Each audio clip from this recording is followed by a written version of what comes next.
All right, guys. So what I'm going to do is I'm going to do part of um, my recovery that I do a lot of times either before or especially after, and I do it pretty much concurrently um, and consistency with my training. So we got a foam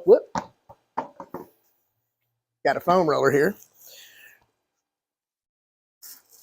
and I generally like to start from the bottom and work my way up on one side and then go back down in regards to the legs. So excuse me. So a foam roller is kind of like a rolling pin, okay? And your muscle fibers, you want to roll with them. So kind of like dough on the top of a countertop, right? So your body weight oftentimes is the pressure, okay? So what you want to do is you want to kind of raise up just a little bit, right? And then you just roll back and forth. So what I'm doing is I'm rotating my calf or my leg at the hip back and forth like that, okay? Go all the way down towards the Achilles tendon. Might have to maneuver it a little bit. So as you can see, I'm kind of raising up a little bit when I need a little bit more pressure, okay?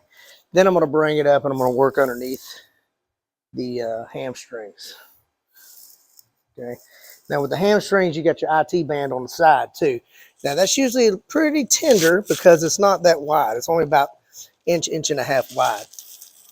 So, but I'm going to rotate over, and you never want to roll over any joints, okay? Just think about the human anatomy and those muscle fibers. So as I'm doing this, I can kind of roll over like this, and now I'm going to transition to that same leg, but the quad. So all the way up to the hip flexor, so all the way up to like right here.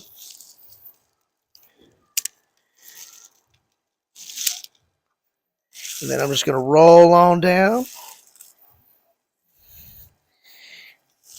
And then I'm going to take it, I'm going to reposition, okay?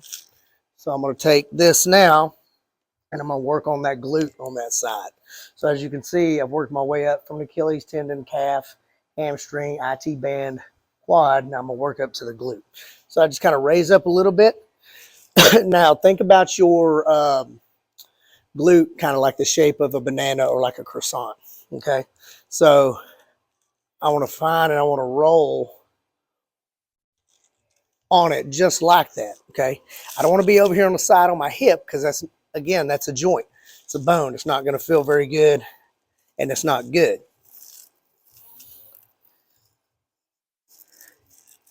There we go. All right, so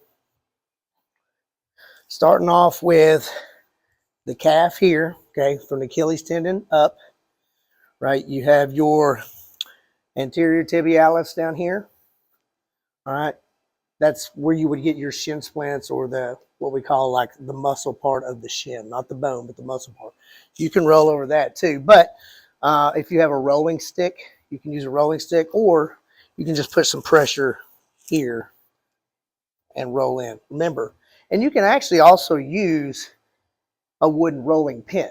I've used that quite a bit too, so that way you can grab on both sides and then pull pressure rather than having to use your body weight as pressure.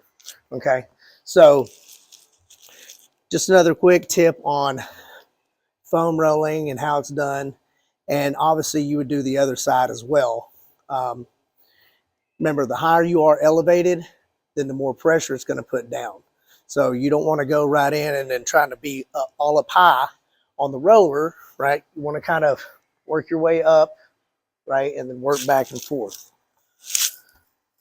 So again, we got our roller here. Like if I'm doing this glute, I'm going to keep my body weight off me for a while, find that good muscle point, and then I'm just going to start rolling back and forth. Okay. This should be somewhat relaxing, but it's certain points that you roll, you're going to feel those little knots and things like that. Those little knots is what we need to or work out, right? So again, muscle fibers are